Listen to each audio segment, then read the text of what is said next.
જો ગાઈસ હવે આ ભાઈને પ્રભુજીને ન્યાય ધોઈને કપડાં આપી અને બેહાડી દીધા છે. દૂધ પાક ને દહીં ને વગેરે રોટલો ને છાશ ને અટાણાનો સવારમાં વહેલું જમાડવાનો ચાલુ હજી નથી થયો, તો રોટલા હજી નથી બન્યા. તો પહેલાં આ બધું જમાડી ફ્રેશ કરી અને જોઈજે. કાકા ક્યાં પૈસા તમારા? પૈસા ક્યાં રાખ્યા? હા નિકાલો. બધા પૈસા આપી દીધા અને કાકાને જો એકલા કોથળીમાં પેક કરી બધા અને મૂકી દીધા છે આમાં. ક્યાં લ્યો તમારા પૈસા? हाँ 500 वाली बदी थी. संभाल के रखना, अभी किसी को देने का नहीं.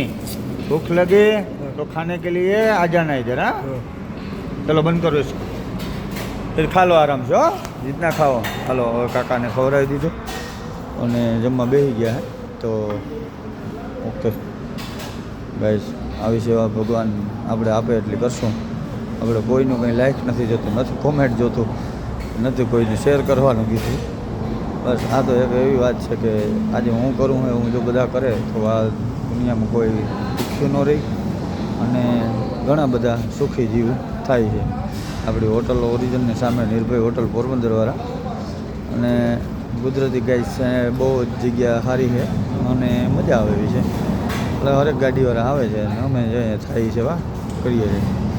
ત્યાં આપણા ડ્રાઈવરો ડમ્પરવાળા ભાઈઓ અત્યારે અમે ચા પાણી પીવા નીકળે એટલે આવે છે.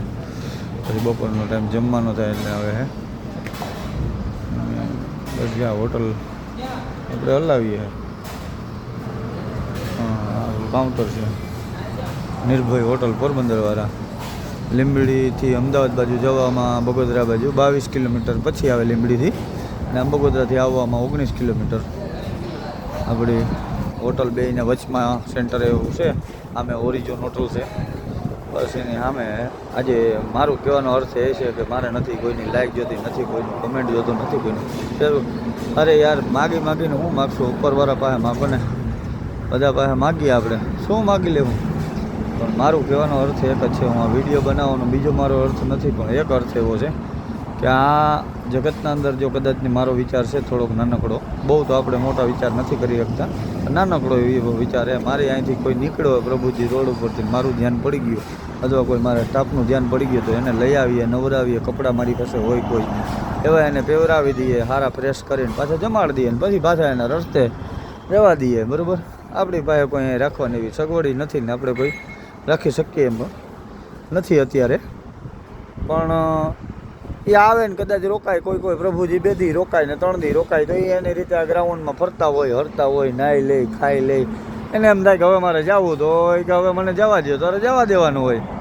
અને બાકી તો એમાં એવું હોય કે એ કે મારે જવું તો જવા દેવાનું, ને કે મારે રોકાવું તો રોકાવાનું. કારણ કે અહીં ખાઈ પીને બધું મળે છે આગળ. આ પ્રભુજી રોકાશે, તડકો હોય તો થોડીક વાર રોકશું, તો એને એટલે એક દિવસની તો શાંતિ. મારું કહેવાનું હોય કે એક દિવસ જો હું એને શાંતિ દઈ શકતું હોય તો આ રોડ ઉપર 200 મીટર અને 200 મીટર એક હોટલ છે, તો એક માણસ કદાચ ને એને એક દી શાંતિ દે તો એનું જીવન પાર પડી જાય ભાઈ.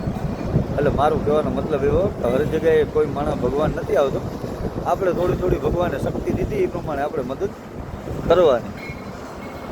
હાલો, જય વથરાજ, જય વથરાજ. ભગવાન બધાને સુખ શાંતિ સમૃદ્ધિ બુદ્ધિ આપે એવી આપણી અપેક્ષા, અને બધાને શક્તિ મારા જેવી આપે થોડી થોડી, કે જે થોડું થોડું કામ કર્યા રાખે. સારું હાલો.